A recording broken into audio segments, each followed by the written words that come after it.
All right. Hi there, welcome to the weekly build. And so right now we are getting into the planning stages for Project 3, which is going to get me back into a little bit more of my comfort zone. That for Project 3, I'm going to be talking about the process of making a podcast, which is something that I actually for once have some experience with. For the past year, I and one of my friends have been putting together the Criterion Correction podcast, which is a very, well, for my part, an uninformed movie critic podcast. I don't know. We are basically just making our way through a canon of movies and talking about them. But as a result, I remember what it was like about a year ago when I was attempting to set up the podcast channel, I guess you would call it, or just the stream, the feed that would syndicate it to iTunes, Stitcher, other podcatchers, stuff like that. And I remember being a little bit confused at first. I didn't know what it was going to take. I'd messed around with web hosting before, so I already had some of the infrastructure in place for hosting a podcast, but I was at a loss. So I remember going to a bunch of different sources, trying to get information on gear, what kind of equipment would be needed, and it was a little bit of a crapshoot, I would say, that I had to kind of figured out. So for this week, I'm going to be going into this process of what it means to begin a podcast so that you, if you so choose, can end up with a product something like this. I mean, of course, probably much better designed. But we're going to start tonight just by going over some of the basics, which involves, well, making a list of things to consider, because one thing I kind of envision is that the streams for this channel are very much informal. They're not meant to be super polished, just because I often am thinking through a lot of different issues or concerns. And if you see me glancing off to the right, it's because my cat is around here furiously trying to chew wires, which is always a threat. So rule 1 of podcasting, don't typically let your cat in the room while you're trying it. So what we're going to do is look at some of the different aspects. And so let's dive into our little text editor planning station. So for podcast planning, what are the things you need? First off, you're going to need some kind of web hosting. You're going to need a place to let your podcast live online. That there are a couple different ways of doing this. You can actually make use of cloud services, but I don't pretend that this is going to be a comprehensive guide to podcasting. It's more so going to be what I do or how it works for our podcast in particular, just because there are many different perspectives. I'm not claiming that ours is the best, but it works. It was kind of hacked together. It fits. So typically for web hosting, you somehow I think could go with Amazon cloud hosting, but we typically go through our web host, which is hosted on DreamHost's server. There's a lot of other ones as well. I think Bluehost is another one I've heard highly talked about, but again, DreamHost, this is the one that I can speak to most effectively. Once you have hosting, you're going to need a domain, and these things kind of go hand in hand. You're going to need a place to put things together, and for the sake of this experiment, I'm actually going to go through the process of registering a new domain very briefly for the weeklybuild.com, which I think is still available, unless someone is furiously watching this and deciding they're going to claim it, in which case we'll figure something out. But essentially, you're going to have a domain, which is going to be the place that you host your podcast. And so this is going to be something that will typically cost somewhere in the realm of 10 to maybe $15 a year. So I guess what I'm also going to do is talk a little bit about the kind of prices you might expect. For DreamHost, I can pull it up real quick. In terms of their hosting, there's a couple different options. You'll see here with DreamHost, you can get it for $7.95 per month for the basic shared hosting, which is what I'd recommend for the first time you're playing around with this. You can always upgrade your service if it isn't meeting your needs, but we've had a lot of good luck with this, simple methods. So shared hosting is probably the way to go. So as you can see, $7.95 a month is not necessarily super cheap, I guess. But if you envision it, what am I doing? What was it again? $7.95. It's, less than you pay for Netflix. So it's something to consider. Once you work through your domain you're hosting, things that we might not be able to cover exactly tonight in this video would be setting up a WordPress blog and then installing the PowerPress plugin, which is going to be what really gives you the functionality to host the podcast and send it off to iTunes or wherever you want it to live. The reason why we can't necessarily do this tonight is because there's often a little bit of a startup delay between registering a domain and being able to apply hosting to it. Now, this varies based upon when servers refresh and DNS settings come into effect and all kinds of tech stuff that I can't really speak to. Personally, I know enough about this to make me dangerous and not much more. So I'll be talking about that more maybe tomorrow or the next day in terms of how to actually go about setting up the WordPress and the PowerPress plugin. And you'll also want to talk about equipment. So there are some basic pieces of equipment that you're going to need. The first and most important for a podcast is going to be a microphone. And this will likely be one of the heavier expenditures you will be forced to absorb if you're so inclined, particularly because you want your audio to be crisp, you want it to be nice, you want it to be pleasant, that when you are working through one mode of expression like the oral or audio vocal word, then you want to be sure that you are making that sound as nice as possible for your audience. Otherwise, there's lots of podcasts with better production qualities out there. So what you can roughly expect is for a basic level, if you're lucky and you hit a deal, you might get from 60 to anywhere from 60 to maybe about $120 for a basic microphone. And typically what you'll want is a condenser USB microphone. And you can find a lot of those. They'll play very nicely with your equipment. Eventually, for more high-end, there are other much better pieces of equipment that you could have. And eventually, I think I'm going to point you to some resources that helped me. I don't quite remember them, but I do still have a series of bookmarks to podcasting sources that I will happily share and pass on the knowledge and send you to those wonderful voices who helped us get set up in the beginning as well. Condenser microphone. For that condenser microphone, you will want a pop filter. And if you see this little thing right here, this is the very corner of my pop filter. I don't want to hurt your ears, but it's a nice little circle. It keeps the p from really hitting the microphone tip or any hard consonants.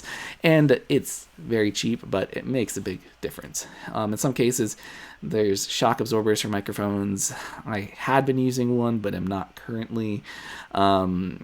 And what are some other things? I think those are the main equipments. You also might want some kind of stand. A lot of microphones come with a built-in stand, but for me, if you're hitting like your desk and your microphone stand is on your desk, like a little self-contained one, it can pick up vibrations or weird unease. I actually have a kind of boom mic stand that I picked up, and the webcam is actually attached to a what's it called?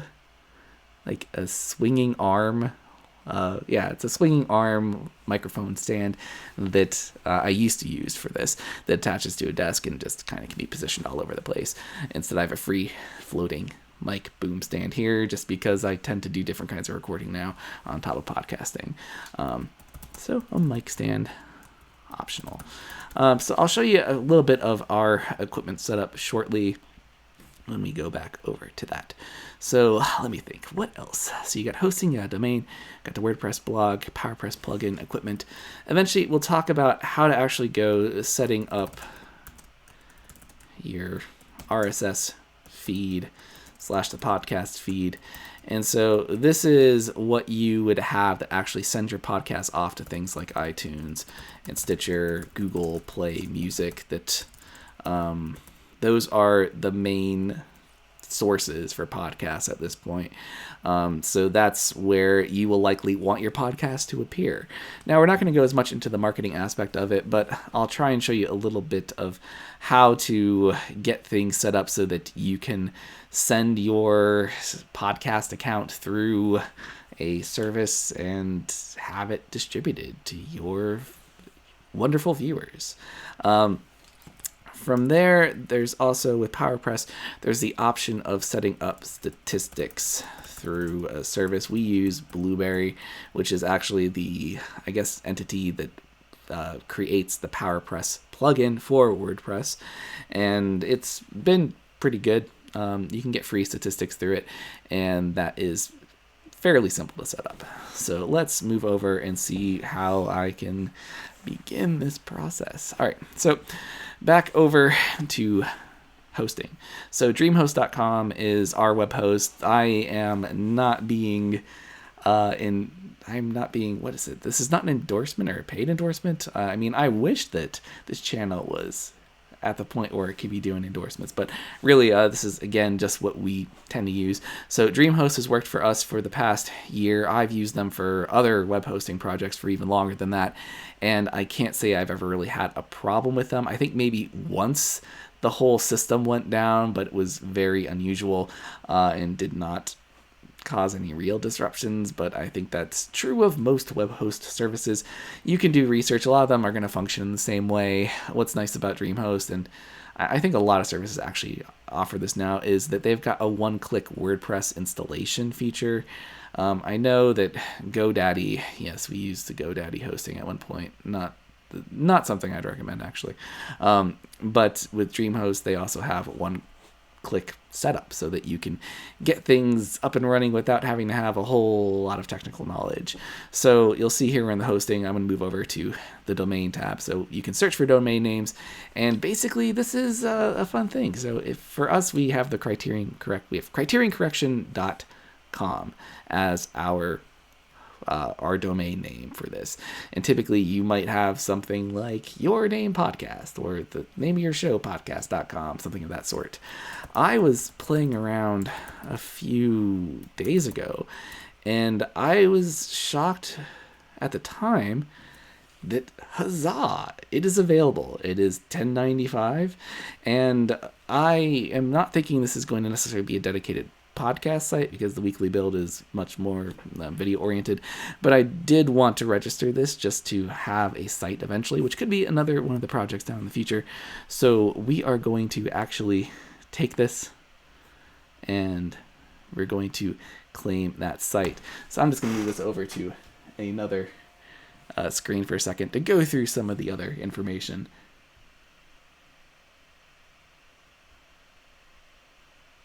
All right.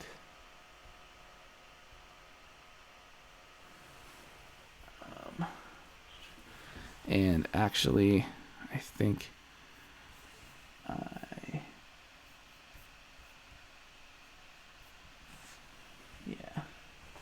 that's how you would do it if you don't have an account. Apparently, you need to sign in if you want to do it, which now I've done.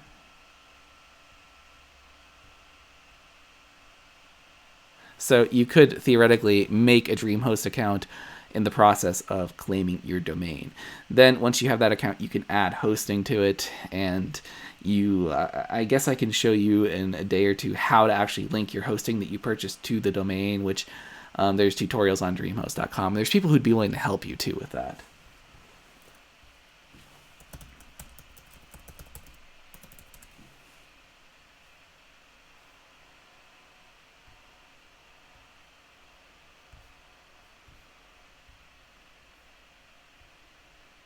This is weird. They've added like a cart to it. So typically when you register a domain, you will be asked to give your personal details for ICANN registrations. There are ways of making your data private, but if you want to be sure that you use an email that you don't necessarily mind getting, not necessarily spam from, but there are services that can sort of identify the domain ownership based upon this registration information. And so far, nothing harmful, but just something to be aware of, that if you don't want these notices coming to your main email, then you might make one specifically for your project, website, podcast, what have you.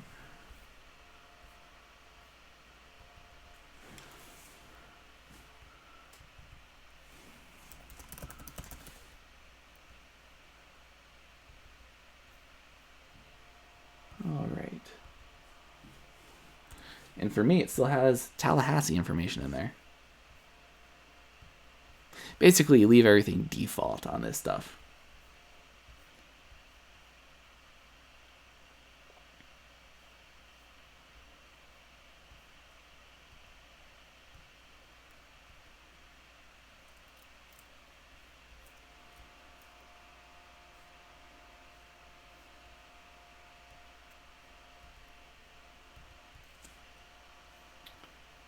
Man.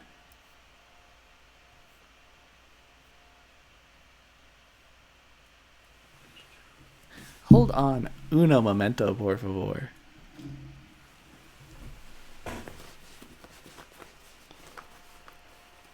So I just need to enter in some information for this real quick.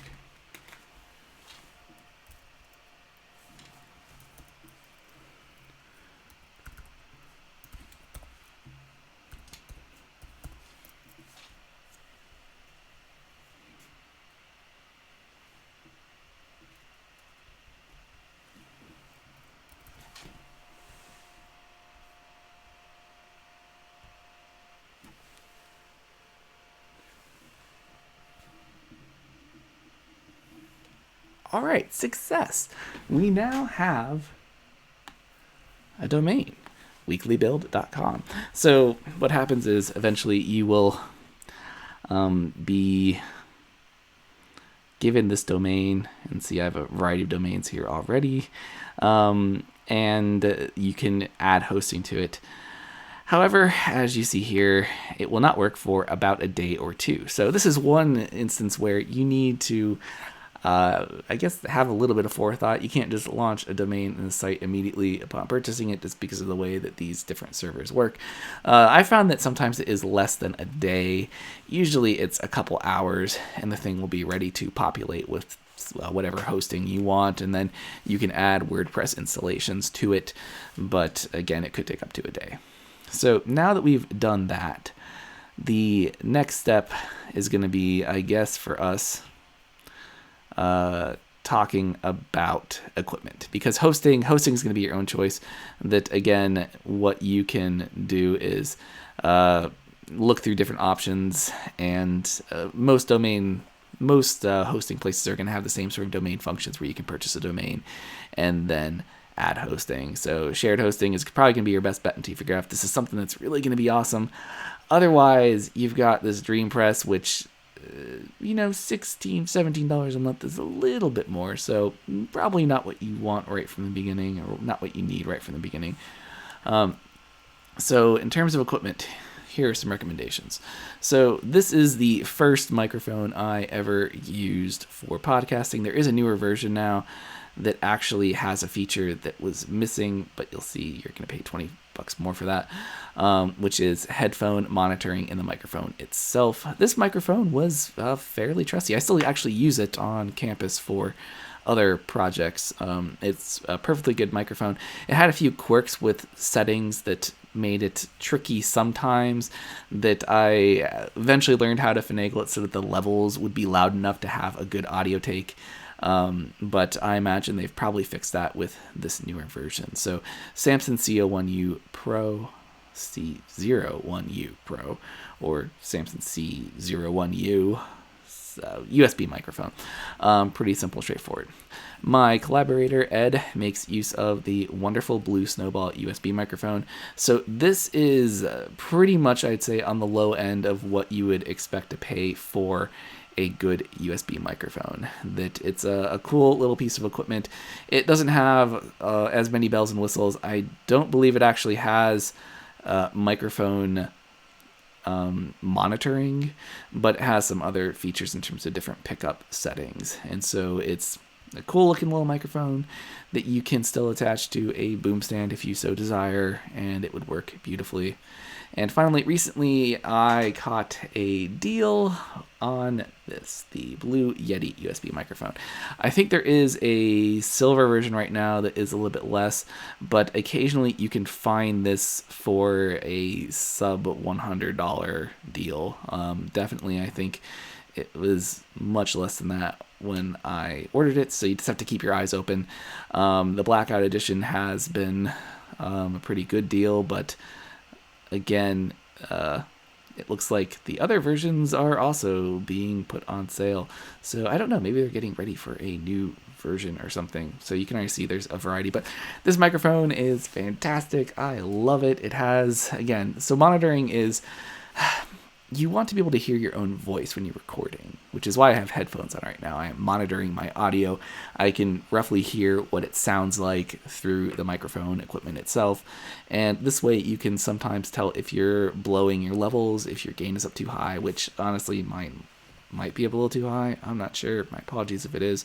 But you also have different settings, and you can actually set your computer PC audio to come through your microphone. And I'm trying to figure out what's the easiest way to. Anyway, it looks like what's on the screen right now, except mine is attached to a boom stand and the little legs aren't there. And it has multiple settings for 4 different pickups. One, which I'm using right now, is cardioid, and I'm trying to remember these names, which is picking up one direction. So only one direction side of the microphone is actively searching for noise, which means that it is minimizing the sound that is coming from my laptop fan furiously humming at the moment because of the monitor it's hooked up to. Hold on, little laptop. But it also has ones to pick up ambient noise, so it'll turn to omnidirectional, so you can pick up just what's going on. If you were, say, wanted to capture the ambiance of a cafe or something of that sort, you could set it to that mode and it will search for sound from all directions.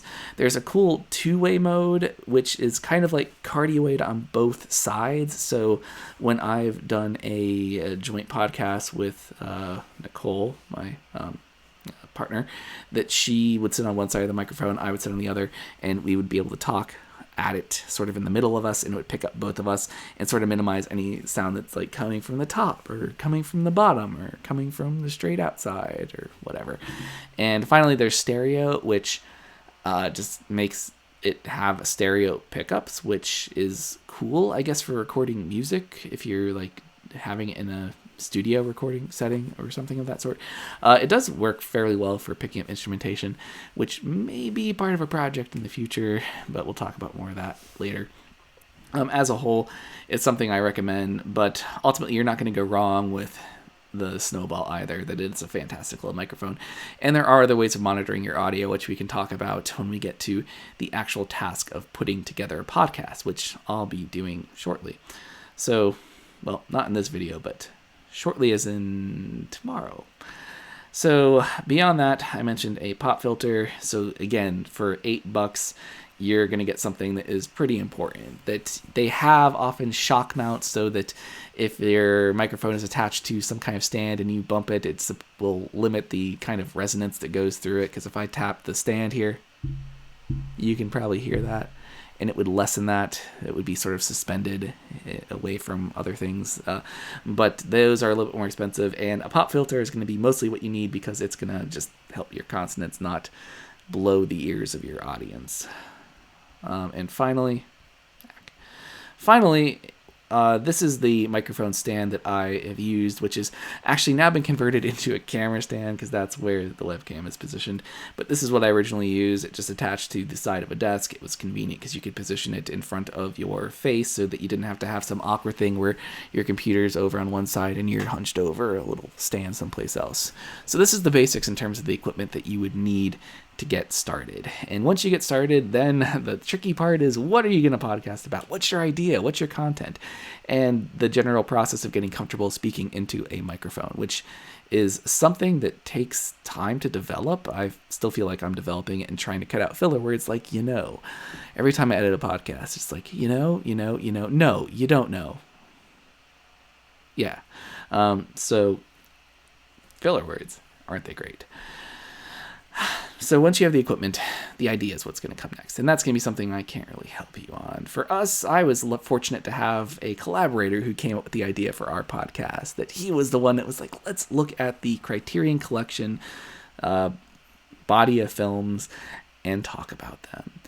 But I'm sure you already have that fantastic idea, a much better idea in mind, something that you are passionate about and you want to talk about, and you're interested in doing something for its own intrinsic value, because I think that's a big part about podcasting too, is that we went into this realizing that it was going to be something that could primarily end up being for us, that maybe we'd have people listening to us, but we were just going to have fun producing this, putting it out there, and enjoying the process of making something, which is really the spirit that goes into the weekly build.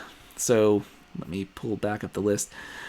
So tonight we've talked about hosting, just in terms of you need it.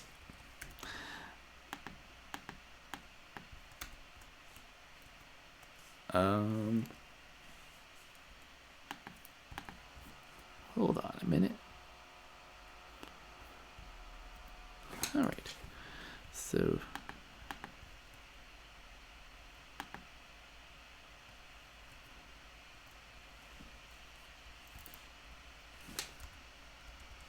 Um, Not sure what's going on here. It seems like I'm having a little computer snafu.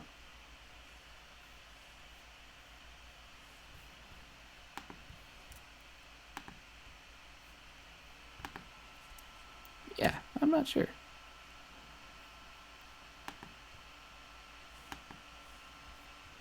Um, well, regardless, something weird is happening at the moment with my system, and I think we can just look at this and go through. You want hosting, you want a domain.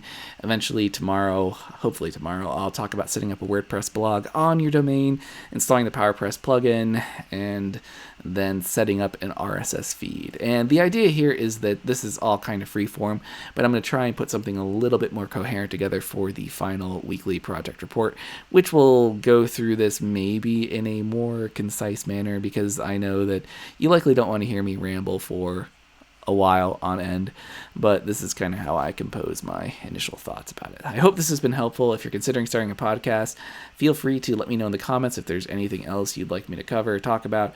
By no means am I a total expert on this, but it's something I enjoy. I've had a lot of fun going and working with the Criterion Collection over the past year, and if you are even toying with the idea of starting a podcast by yourself or with a friend, I'd highly recommend it. It's also a great way to keep in touch with friends at a distance. It gives you something to talk about and work towards. So hope you all have enjoyed, and I will see y'all later. And my cat is going crazy, so it's good we're at the end of this video.